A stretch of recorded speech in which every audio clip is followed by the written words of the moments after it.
On this episode of the John1911 Podcast, bush hogging the range. Why did an MP40 sell for $12,000? Brownell's buys ARFCOM, and is the 350 Legend really 35 caliber? Okay, good morning, everybody. This is Marky and Freeze, and this is episode 136 of the John1911 Podcast. This is take two because we just lost connection. So yeah. Anyway, it's after 11, and you are still awake because we've had a busy morning. So yeah, it's been a busy morning. I should be in bed, but hey, we got to get this done. So because you said what, the fans need feedback? Yeah, the fans need feedback, baby. Oh God, yeah. I dread to see what happened on Facebook while I was asleep. So anyway, right now this morning, if I sound a little different, it's for two reasons. One, I've been sick, and two, I'm in the truck with the trailer, and I'm heading over to pick up our brand new giant, well, not giant, but it's a DR brand 50 some inch wide pull behind bush hog thing that you decided we should get. Hey, look, I mean, we need it. Look, I'm not going to go into a deep dive on it, but the bottom line is we need to be able to bush hog the farm ourselves. I mean, the gun range has to be bush hogged. Trails, we can't. Yeah. I mean, we got trails and stuff. I mean, it needs to be done. And the truth is, buying a tractor with a bush hog doesn't make sense when we've got four-wheelers, we've got the General, we've got all the equipment out there. This is the smart move. Look, is it going to be as good as a John Deere Massey Ferguson tractor with a bush hog? Probably not. But at the end of the day, this will do the job, and it works with the equipment we already have.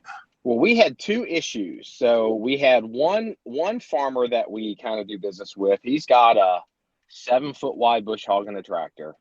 And it was like, well, what do you need the bush? Because you got to bush hog the trails, and we don't have to bush hog the whole rifle range. We got to bush hog enough of it to keep it. And and also then like there's fields we don't want to bush hog because we want to kind of have. So it's not all the land of the range. And we have some habitat for the wildlife as well. But his price came in. He was like $600. And here was the thing. Yeah, you knew that was going to be low, and it was like, holy shit. Yeah, well, I can't see paying this guy, $1,200, $1,200 to $1,800 a year to bush hog, 12 being on the normal, 18 being on the high. Mm-hmm. Realistically, we have. I don't want to say we have the time. We do have the time, but look, we can buy a piece of equipment to add to our steadily growing pieces of equipment that we already have. The fleet? Holy shit. Yeah, exactly. But look, the thing is, we can go out there and for example, I can be bush hogging with it while you're, videotaping and doing things. Or I can be, shooting or whatever while you're bush hogging. Look, we also have other people that can go out there and do it as well when we're not available. Yeah. So one of the other options was but it gets even more than that. One of the other options was we have another farmer that takes hay off the property. And it was like, hey, we've got this whole rifle range. He took hay, like there was an issue. He took some hay that wanted to take last year, which is whatever. And hey, can you, hey, no pun intended, let's talk about you taking hay off of this rifle range. And he came back and was like, he's like, I'm going to roll my tractor, 3,000 or, he wanted 1,200 to 2,000 a year to do it. And the other guy who we basically give hay to was like, I'm going to flip the thing and die. And so it's like, all right, so let's get a pull behind. I was leaning more towards getting a tractor, but I don't want to have to maintain a tractor. And I don't like to maintain this kind of stuff. You're the Bob Vila, not me. And so you found this thing that takes regular gas, Well, electric look, start.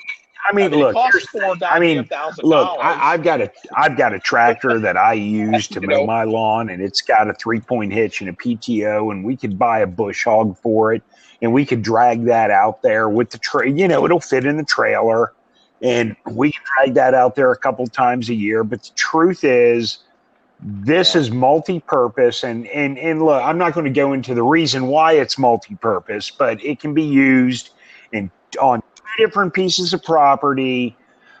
It will do the job. Yeah. But one of my concerns with your tractor, I mean, this is rare that I get to do this, because you've spent the last 3 years, every once in a while, you'll bitch and complain about Cub Cadet products.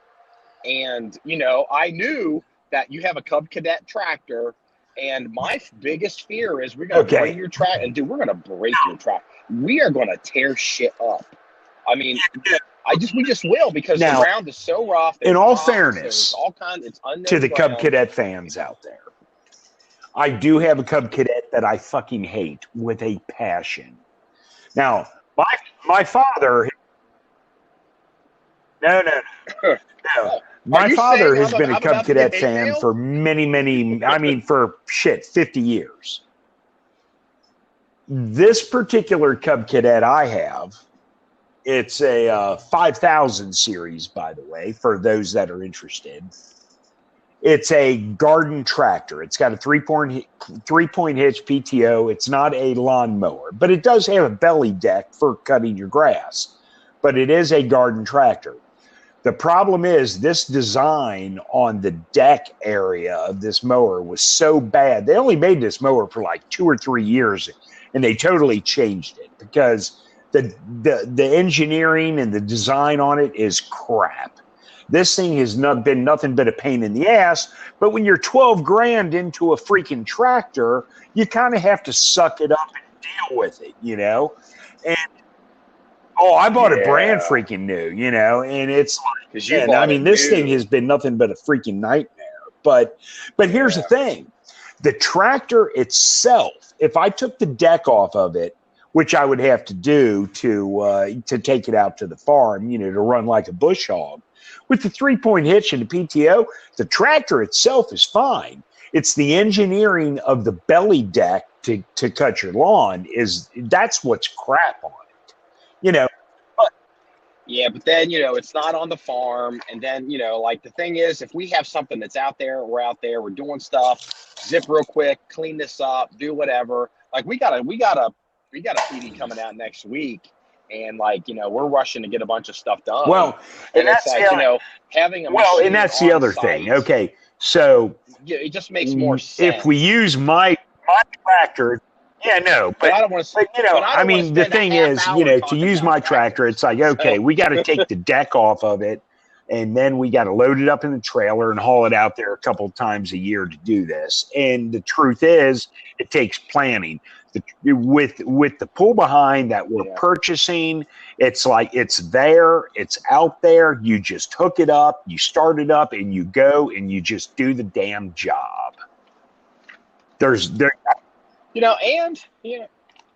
I have to admit, for the first time in my life, because I've never really been a big grass cutter, but I'm actually excited to cut some grass. I'll tell you, because I've mowed and bush hogged more grass than I care to do. But I baled hay as a kid on my grandfather's farm, but I've never had to do lawn maintenance. Hey. I've never had to do. Well, welcome to the world of lawnmower. That intersected. Hey, look. So, I'm trying to be positive, and I'm like, and also I was like, hey, look, it's like, I had to learn, so there's finishing mowers and rough cut, and this is cool. So I just hook this thing up to the back of a machine, drive it around and destroy everything I drive over, and then leave. I'm like, that's the beauty of this. You hook it up. And it doesn't matter if we hook it up to the General. It doesn't matter if we hook it up to one of the 4-wheelers. We hook it up. We run it. We can run over saplings. Up to 3 inches in diameter, which truthfully, we won't have to do. I mean, we won't have to do it because we've had so much excavation work done on this with the trails in the area.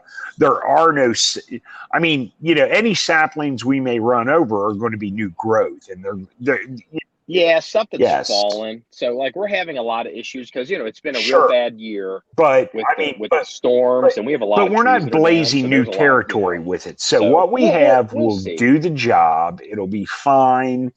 And I mean, is it as good as having a tractor with a bush hog? No, it's not. But for our purposes, this is fine, and this is going to do the job, and this is what we need.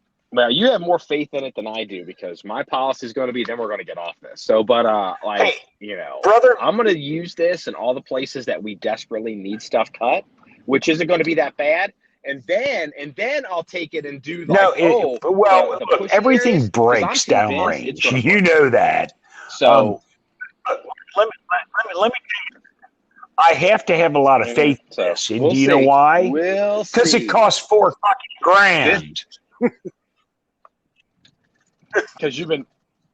I know I have. I've been talking about this for at least a year. So. Yeah, I know. But look, you have. You talk about it. Yeah. So, but let's hold on. We got a lot to talk about. We're the John1911 Podcast, not the Farmer Bill Tractor Podcast. We've been going for 12 minutes. Probably not. I'm sure people don't care. I don't know. There might be a farmer out there that's like getting a big old fucking Woody listening to this. Who knows? Well, you know what? I will tell you this, because somebody had sent me a meme on a tractor with a bunch of machine guns and rockets on it. And I was like, I'll throw it up, because we're buying tractors and machine guns. And that thing like blew up is with the amount of people that were like talking about it. Everyone's got an opinion on it. You know what? You're right. In a way, you're right, because you always said, and you said this publicly, so it's not like I'm revealing anything that's like trade secret. But I've got all these high dollar mall ninja, super crazy expensive guns. But at the end of the day, I'm going to use at the end of the day. But at the end of the day, the stuff that gets the most traffic is a Glock pistol and a Mossberg 500 exactly. shot. Because that's what everybody actually has. Yeah. And look, everyone likes to read about Blazers, but no one fucking owns one. Exactly. Yeah. Or but look, look. The truth is, it's what it is, and look. A year from now, we may be doing a podcast going, man, that was $4,000 pissed to fucking away, and we shouldn't have ever done it because we bought a tractor with a dog. I mean, Well, you know what? You're giving me a you giving me a segue, and I'm gonna run through this fucking door because we're gonna get off this tractor. $4,000 for this tractor. We have the new picnic shelter was completed officially. Project being out of the way, because I was real pleased. I was real pleased with that. Yes. And all. Really? I thought it was about $4,500. I mean, look. Well, we had to pay. Okay. We needed more gravel, more dump trucks of gravel, and then we also needed because you know what? A lot of people don't realize that. The original published specs of like 16 by 14 of the shelter. I don't even know if you know this because you haven't seen it. Yeah, we're bigger. No, we're like. You know what though? That does not make me sad in the least bit, because when it's 100 fucking degrees out there. Now, granted, we got a good breeze because we're on like the highest point in the county. We got a good breeze blowing out there. But when it's 100 degrees, I don't give a shit what kind of a breeze you have. It's miserable when the sun's. I mean, to have a couple picnic tables under there, maybe throw a grill and a cooler there, and be able to just sit out there and just have a good time. That's going to mean, I tell you what, that's money well spent. Really, really. Oh, speaking of picnic tables, let me give you an update on the picnic table thing. Okay. Again, I didn't handle the picnic tables. No, wait, hold on. So, because the last I had heard, there was a deputy that we had talked to about building some picnic tables, and then he was kind of dragging his feet. He's retired and older, and we need big tables, and he was like, he wasn't going to be able to really do it and do it. Okay. Oh, he's the guy that built the VTAC target. So office staff decided. He's actually going to be an range manager. Office staff decided we're just going to go ahead and have some custom tables made. Long story short, before you start, I didn't even know this was happening. The whole basically we're getting the picnic tables that you want. Yes. With the connected benches. So you won that argument. They made the decision, and I was like, whatever. Okay, I'll just fair enough. Because I got to go get them, and they're going to be ready today or tomorrow. Yeah, you know what though? That's about average price for a decent picnic table. You can get them for around $100, but the $160, it's going to be a good solid table. I mean, and that. Yeah, and realistically, I mean, the days of getting a $20, $30 picnic table are long fucking gone. I mean, no, but I'm talking about quality. I'm talking about. I mean, but I mean, time goes by, Yeah. Well, that was the argument with this deck thing too, and I can't believe I'm doing it myself. I'm circling back to the tractor. $4,000 buys a hell of a lot of used tractor. Yep. That deck we're buying brand new that I'm going to go get right now, $4,000. Yes, it does. A hell of a lot of used, powerful tractor.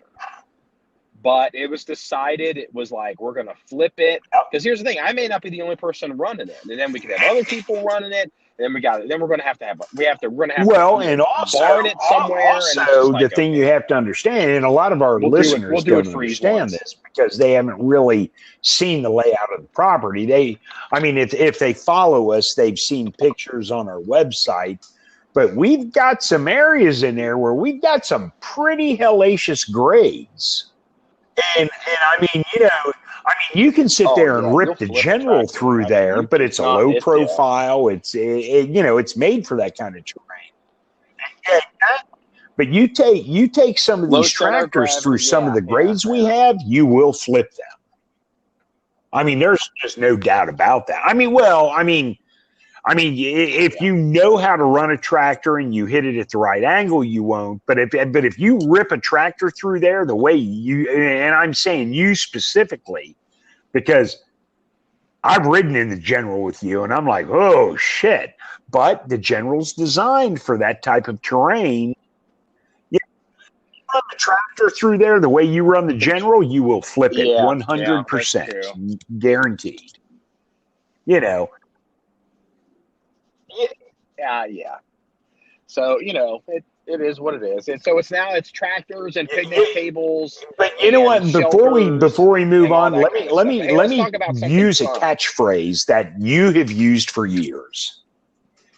All this that we're talking about flipping tractors and grades and Generals and pull behind mowers. You know what that's called?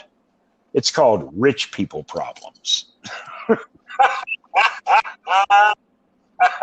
And I have heard you say that phrase over and over again over the years.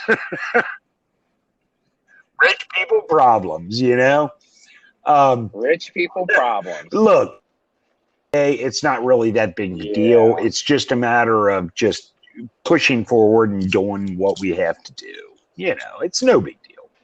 Speaking of rich people problems, I sent this to you, and I sent this to Officer Mike. Oh, by the way, congratulations to Officer Mike. You probably haven't heard he's now made detective. So, but we'll still call him Officer Mike because we never identified his rank, and his name may not be Mike. So we're going to congratulations to Officer Mike. Fantastic. That's what everybody knows him as. Yeah, I'm sure his wife's very happy because that's a like 8 to 4, 9 to 5. That's not a road. I can say when my brother made detective, he loved 15 life. 15 years. Oh, he is. Yeah. He's a detective. Oh, that's right. Your brother's detective. That's right. Yeah. Well, I'm not gonna kick Officer Mike that hard, but I'm quite certain that your brother sees a lot nastier shit. You know what? That's here nor there. Maybe he does, maybe he doesn't. You know what I mean? But all I can tell you is that he told me personally that getting off the road was just it was time. It was like, he's like getting, he was just ready to get off the road, and do what he's doing now. So, but everyone at that point, good for him. Good for Officer Mike. And hey, good for Officer Mike's wife as well, because she'll probably actually see him more. Yeah. So Officer Mike is big into the Class 3 game. And I sent this to you, and I sent this to him, and I'm like, "Why the hell is this so cheap?" Oh yeah, there was a MP40, which is the German Nazi. Yeah, German everyone knows the MP40. If you've watched a World War, they call it the Schmeiser. Yeah, do they call it. If anyone, I don't even know what they call it. I just know it as the MP38 was the expensive one. Well, the MP38 was the earlier one. It was better quality, whatnot, and the MP40 was more wartime production, so it was a little cruder. But the MP38 is the more expensive one. You are 100% correct on that. But still, the MP40. And when you sent me that, it was just like, why the hell did it go so cheap? This thing was on Gunbroker, and it was at $10,000 with like 5 or 8 hours left. And I'm like, what the hell is going on here? So I sent it to Mike, and I sent it to you, and I'm like, I'm trying to, because, all of a sudden I'm like, am I going to spend 10 grand on this? And it's like, is this worth buying? What's wrong with this? And nobody could really give me a reason. I think it had a new tube, so it wasn't an original tube, which... it's like, okay, if you're like a collector and you want like an original Nazi tube and it might be a reproduction. So, maybe I don't even know what the receiver is on MP40, but this thing ended up going for $12,000. And I'm like, wait a minute, $12,000 for MP40? That's shooter grade? I was amazed. It was like when you sent me the original auction, I think it was at like around 10 grand at the time.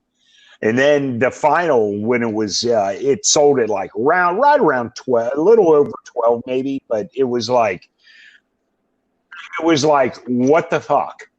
Seriously, it's like, why did this go so cheap?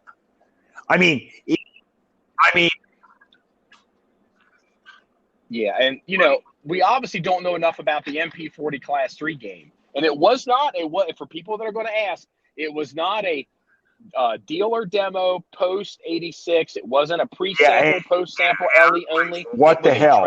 This is so cheap. Well, when I say this is so cheap, it was a lot of freaking money. Don't get me wrong, but but for what these things go for, it's like I couldn't believe it, and it was like what?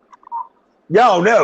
Maybe it was just one of those. It was amazing. Once in a lifetime deals. I don't know. Or maybe there was something that someone who knows more about these guns than I do saw it as a flaw and say, oh no, it's not worth more than this. But it was cheaper than what Uzis go for right now. It was the deal of the year. And it's like, what the hell? It was like, wow.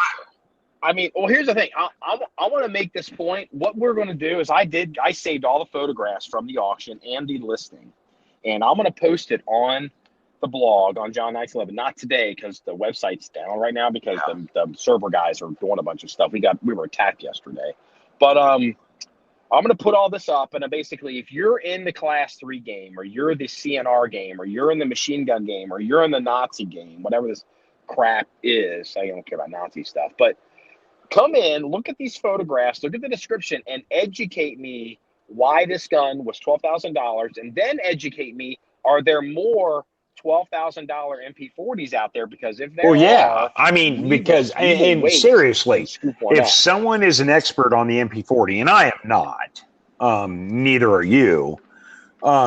If someone can tell us the reason why this was a $12,000 gun and not a $40,000 gun, please come in and tell us. Because seriously, I mean, I was kind of disappointed we didn't buy this at $12,000.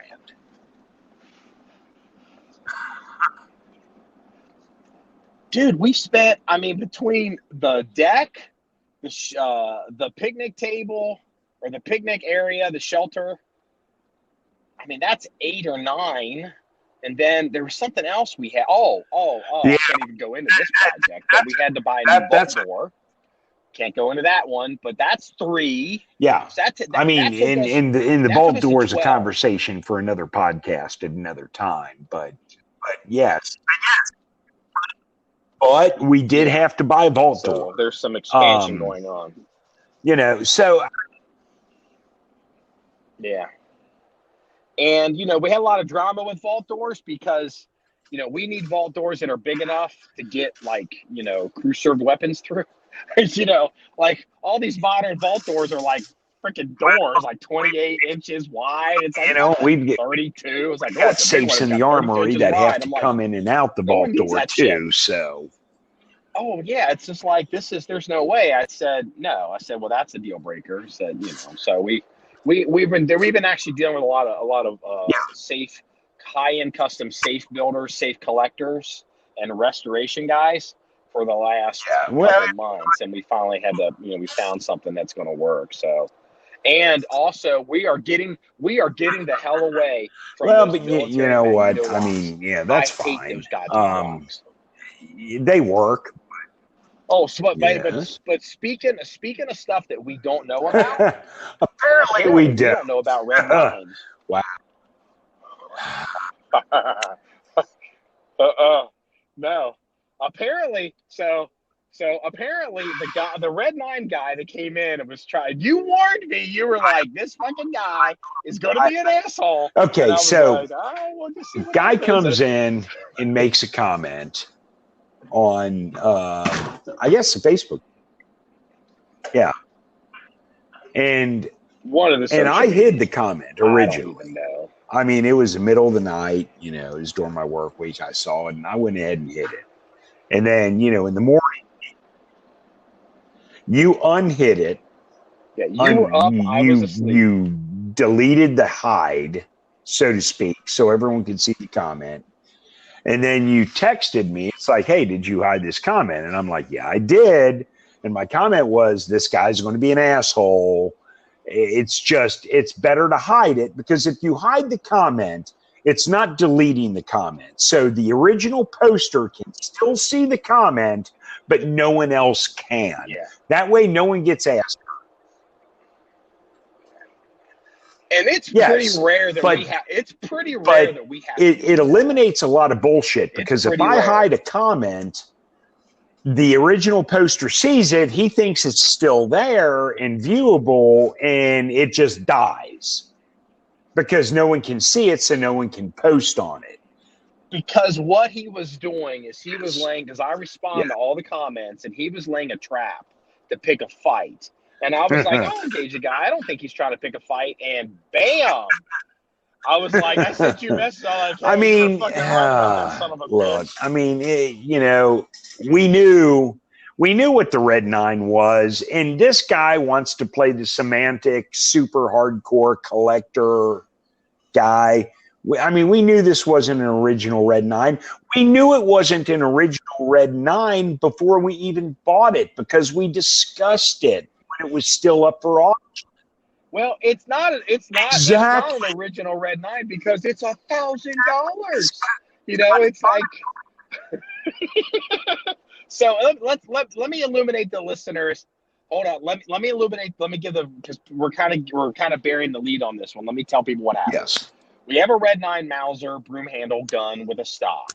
It's shooter grade. It's been refinished. It went to China. It's been bored out, converted to 9mm. So, but it is a real Mauser gun. I mean, it's been refinished, for Christ's sakes. I mean, the collectors are going to hate this gun anyway. And it's got a reproduction stock, and it's perfect. It's got a mismatched bolt because we can shoot this thing. We can do demos with it, weapons familiarization. And if we break it, it's not like, oh, wow, we lost $2,000 in value because it's shooter grade. We'll just get it fixed.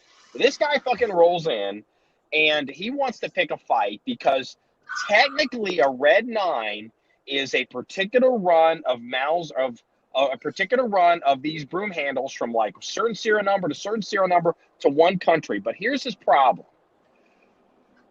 In the community, if you're going to go buy a 9mm broom handled gun, pistol thing, somewhere in the description will be the phrase Red 9, because that means as a 9mm, a lot of times if it's converted, people will put a Red 9 grip, reproduction grip on the gun with a big ass Red 9 on it, so people don't blow these guns up. And here's the thing. His argument that it's, quote, not a Red 9 is just like the guys that used to say a Kimber isn't a 1911 because it's not a Colt made between 1911 and 1944. And it's just like, you know, okay, you know, everything with this fucking guy, it's like, oh, well, you know, I guess you have to say Nicaragua. You have to say Cuba is Cuba. And you have to say Moscow is must be. Okay, and so you know, it's pedantic bullshit. You know, this guy and a little backstory on this. So when this auction came up, and you sent me the link to the auction, and I looked at it, and if you recall, I told you right off the bat, it's a repro stock, and actually they do declare in the auction that it was a repro stock. I missed that, but it's. Yeah. They declared everything. They're talking to this. And I told you, because I was kind of educating you a little bit on the Red 9, and I said, and I gave you the serial number range.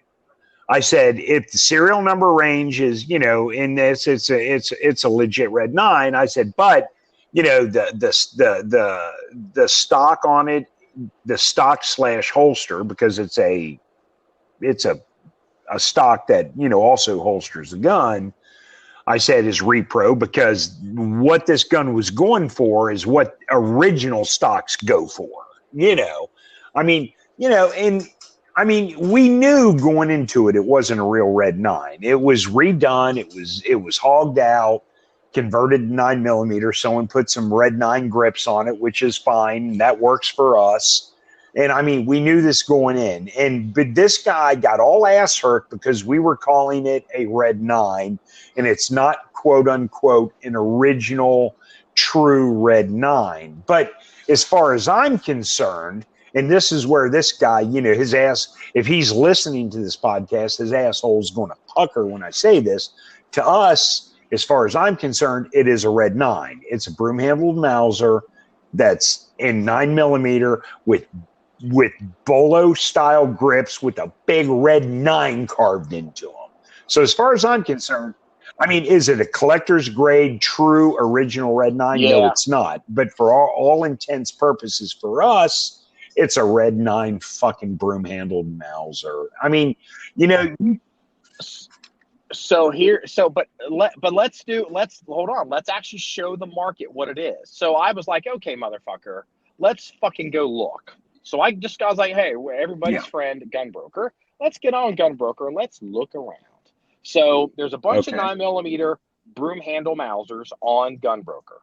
And most of them are been converted. And, you know, some of them will have titles of Red 9 in quotes, or they'll have Red 9 in the description. But here's the thing. If you're looking for a 9mm Mauser broom handle, if you're looking for one, you're like, I want to buy one in that caliber. You have to use the search phrase red 9 to find the fucking thing. And then on Gunbroker, I was like, okay, let's do a red 9 search.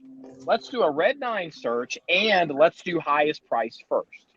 So I'm like, okay, here's a real red 9, Prussian, whatever, made to order per the contract and all that happy horse shit, which is great.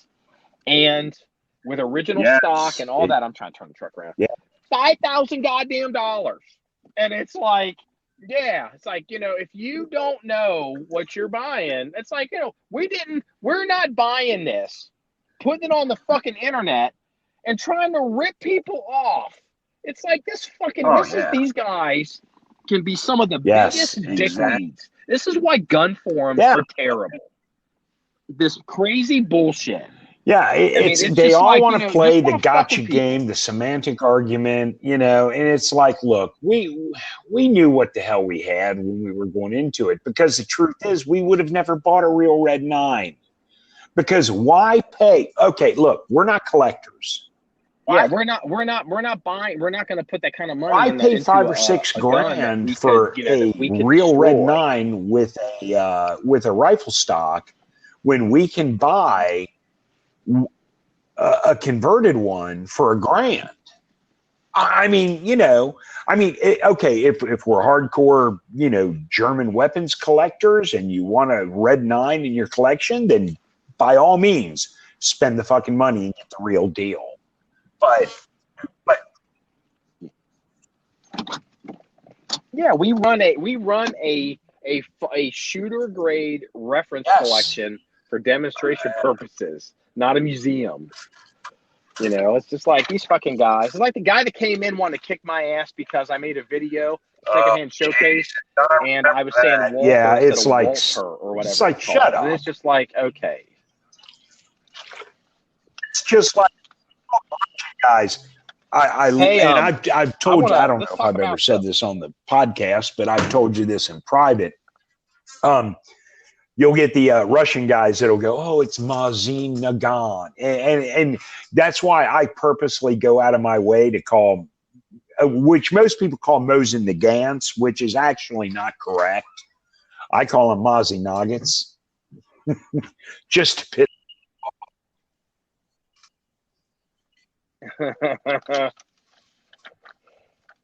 Yeah, because all it becomes is like every industry, whether you're talking in academia or whether you're talking in the Beltway in Washington, whether you're talking to collectors forum, what you have, and this is human nature, and what happens is you end up having these talismans, these virtue signaling type of behaviors or signs or secret handshakes that groups do to show that they're special and to exclude the average person.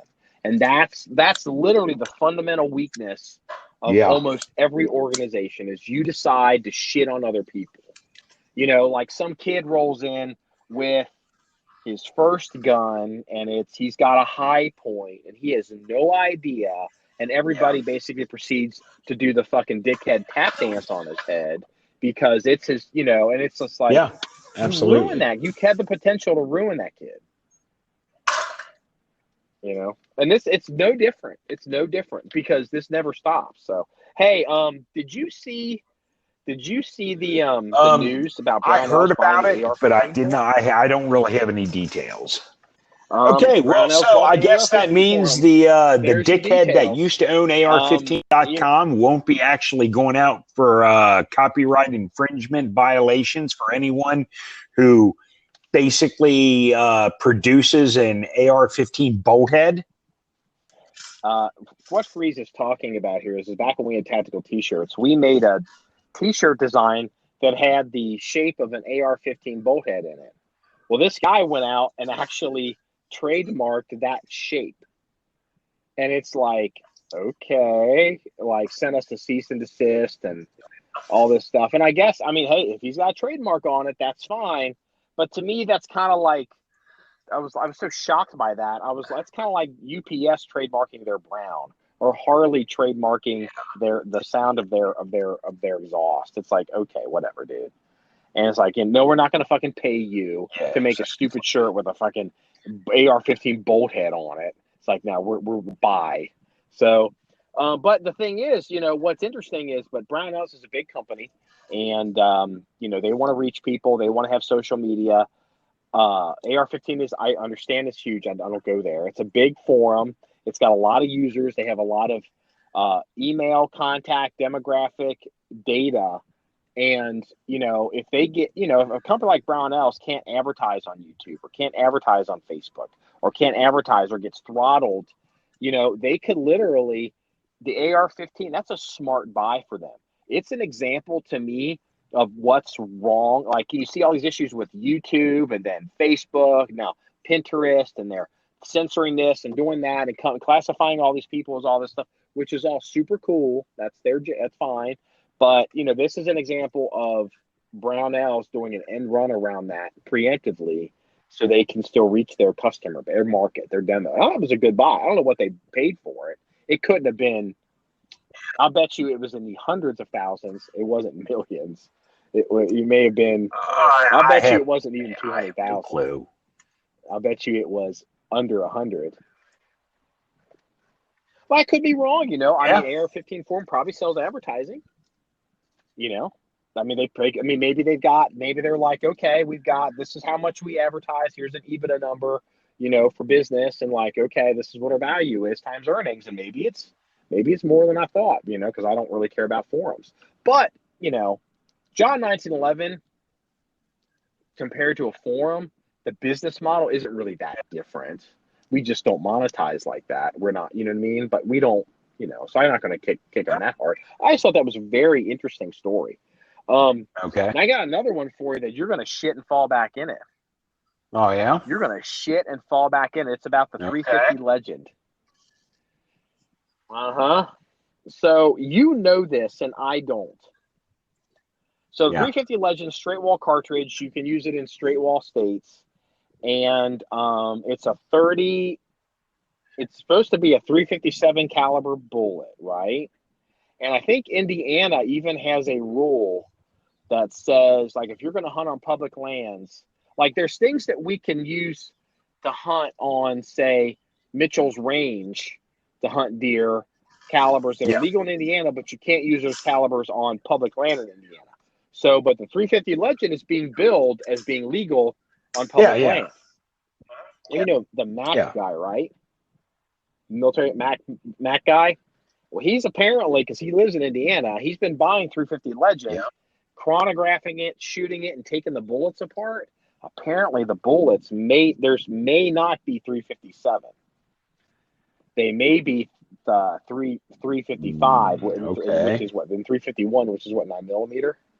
Or is 9mm 357? There's 38. 38 is actually 355, right? I don't even know. You've hand loaded. I don't.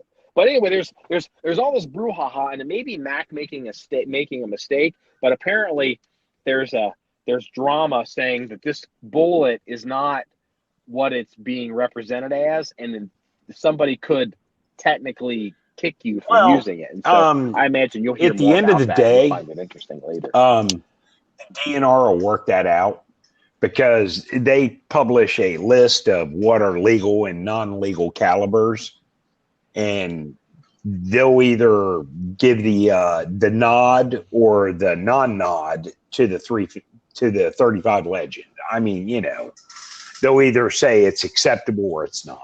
I mean, that'll work itself out. I really don't give a shit what Mac, and the thing is too, Military Arms Channel says about it. I'm more interested what the Indiana DNR says about it. Well, you make a good point, because it's kind of like when Barack Obama was certified as winning the election. And see, this is what a lot of people didn't want to hear. So it's now Trump's not president, so we can talk about it. So when Barack Obama, he won 2008, 2012, he got the electoral votes, the electoral college, has the meeting. They vote according to how they're supposed to do it, and then that is sent over to Congress. I can't remember if it's the Senate or the House, and they certify the vote. And so everybody was making the argument that Barack Obama was born in Kenya. You know, again, I'm not making that point, but let's say Barack Obama had been born in Kenya. Let's say he had been born in Kenya. And you can make this argument that he wasn't legal to be president and this and that. And maybe like you make the argument that all these laws that he signed and all these things he did in the White House are null and void if you can later on prove that he was born in Kenya, the fruit of the poison tree and all this. You can go back and unwind and do and then all these birthers got all these people all jacked up in all this, which is fine. Okay. But here's the problem. When the Congress certified the results, it's over. Whatever dog and pony show the state of Indiana uses to say that you have to be this or this size and this length and this whatever to be ruled in, it doesn't matter. Indiana, at the end of the day, when the DNR publishes a list of whatever's on that list is what the list is.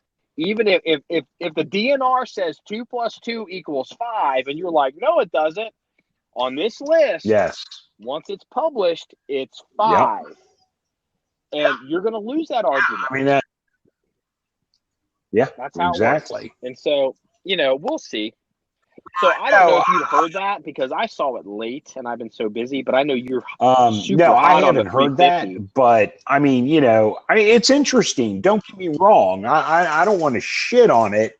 And it may have sounded like I was shitting on it when I said, I don't give a shit what Max says. I mean, I'm not shitting on it. It's interesting. It really is. But at the end of the day, when it comes right down to the legality of whether you can hunt with it, it's all up to the DNR. It's not up to Mac and whatever the hell Mac decides. Exactly. Yeah, it's whatever's on the published list is. Yeah. So now you could maybe make an argument, like, because some people get away with, because there are specs and you produce some caliber that doesn't exist but meets those standards. You like, okay, we can get away with this one. And if they challenge it, you're like, no, it's good. And they're like, okay, but you know, it doesn't matter. But on the other side of the decision, once it's certified, however they chose to get there, it doesn't matter anymore. As far as you don't get they get the, if they're like the Pope, they're infallible. And look, they decide it doesn't even, and look, you have to understand their decision may not even be logical. But their decision is law. It's set in stone, and you go, and it's like it doesn't have to make sense. It's their decision. You know, it is what it is. Hey, because we always like to do a segment. We like to do a crime story, or sometimes I do like an oh shit story. Then we wrap it up. Yes. We're going long. I'm actually at the dealer, and you need to go to bed. So let me do two things. Let me give you a public PC, so politically correct thing. This was reported by Rush Limbaugh. I hadn't heard it, but so I guess at Glacier National Park, they had put up all these signs that said these glaciers will have disappeared in 10 or 12 years or 20 years. Because of global warming, if we don't do something. Yeah. And apparently every time you would go to Glacier National Park, you would see these signs. Well, it's been now almost that long, and very quietly recently, the Park Service took those signs down. Because guess what? The glaciers are still fucking there. So I thought you'd find out. I just thought that just made me chuckle. And okay, let's talk about, on a crime and or oh shit story, which would you rather have?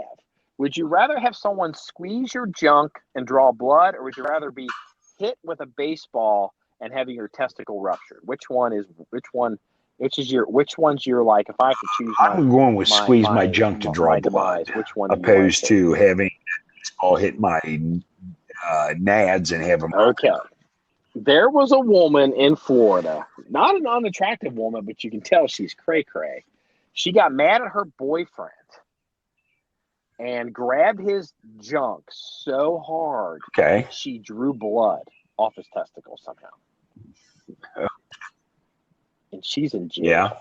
Yeah. Oh, yeah. So I guess she put this boy in the hospital. And I was just like, holy shit. I'll put up a story link. I was like, God damn. So I was like, yeah, this can't get any. I was like, oh, yeah, boss, you know, a junk story. This one's going to be the worst junk story. This is going to be the worst junk story in the news for this podcast. And then, like, a couple of days later, Seattle Mariner pitcher takes a bean right to the junk and ruptures his testicle. I was like, oh, God.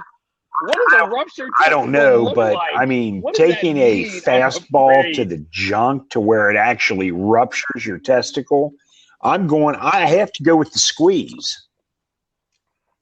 And I don't know. At the end of the day, I've never had my testicle ruptured, so I don't know which is actually worse. But I mean, I'm going to have to go with. Well, see, my question is, are we talking about the same thing? Well, I mean, you know, she drew blood. I don't know. Could it have been her nails just cut a sack and it started bleeding, or she popped a nut? I don't know. But I do know. I guess you have to decide. If you're going to have your testicle blown up, do you want to have it blown up instantly by a baseball, or do you want to have it blown up over, like, say, 15 or 30 seconds by some crazy, I don't know. Crazy gold digger woman? I don't know. I think I'd probably take the beanball and get it over with quick. It's like, would you rather be shot or lanced? Shot. I'd probably take being shot. I'll take that, because the truth is, your nerves are pretty traumatized. The pain's not that bad till later. Well, we got to get going because I'm taking up a bunch of spaces here at the dealer, and I got to get inside and get this deck. So this wraps up episode 136 of the John1911 Podcast. If you want to see any links or stories of things we're talking about, go to our website, John1911.com. That's JOHN1911.com. Remember, it's all about shooting. See you later. Having fun.